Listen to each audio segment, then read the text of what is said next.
Good morning. Welcome to Market Monday. Over the past few weeks, we've explored the question, is it a new bull market?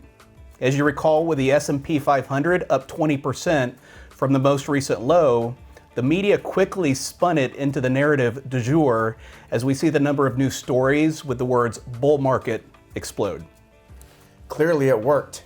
Here's a trend for the search term bull market over the past year. Right on cue, search activity explodes, and though still down slightly along with the market, still elevated. And who would have thought? Not Wall Street strategists. This perennially bullish group of market predictors predicting positive growth in the stock market every single year. Look at that, since the year 2000. And then we have the first down forecast in decades. No, they didn't forecast the down year for 2022, one of the worst calendar years on record, but they did forecast a down year for 2023. Then what happens? One of the best starts to the year on record, up over 15% as of June 15th. Best start since 1997.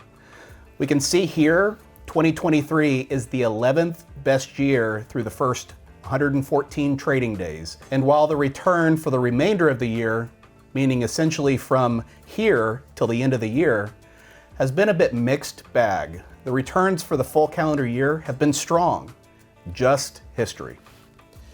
Going back to the bull market narrative, it looks like that search trend also made its way into investor sentiment. Here's a look at the AAII, the American Association of Individual Investors, bulls minus bears.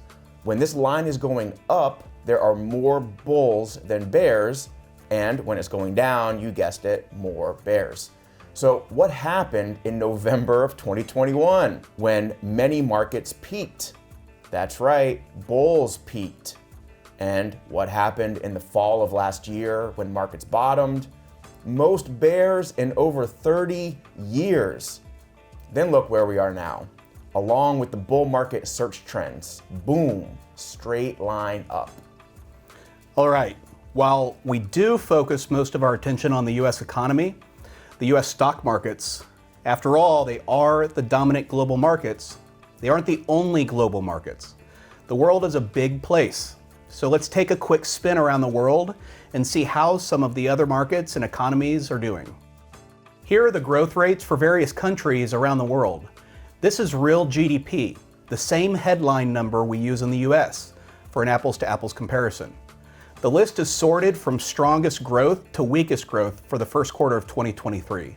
And for comparison, we also have the same growth from a year before in this column here. Looks like Ireland is rocking and rolling. Who knew? Tiny country though. Philippines is not tiny, with a population of about 100 million, a little less than a third of the US. India, not tiny either. Only about 1 billion more people than the US. Indonesia, 275 million people. China, of course, Brazil. Even Italy still growing, just slightly faster than the US. Bearing in mind, the US had 2 quarters in a row of negative growth, meaning they would have been down here in the red as well in the middle of last year. So having a few quarters of negative growth is not a nail in the coffin. And here's an interesting look at rates around the world. We talk a lot about the Fed and raising its rate.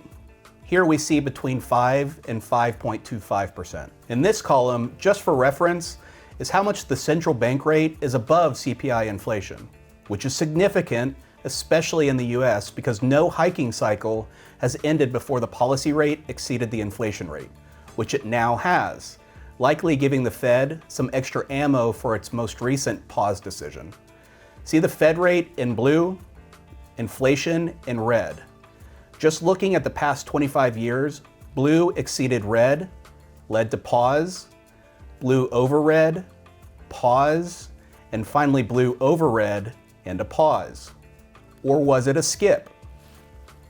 Going back to global rates, look at this. We have Japan at a negative rate.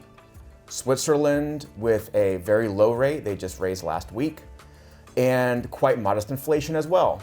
The Eurozone, the European Union, is at 3.5% with still too high inflation, likely causing them to continue hiking after the US has paused for good. Remember these guys from the top of the GDP growth slide? All with rates higher than the US. Then we have some South American countries rounding out double-digit central bank rates. I don't pretend to know everything about South American central bank policy, but I suspect these rates don't have the same impact or role as the Fed's rate does in the US. Lots going on out there. Thanks for watching and have a great week.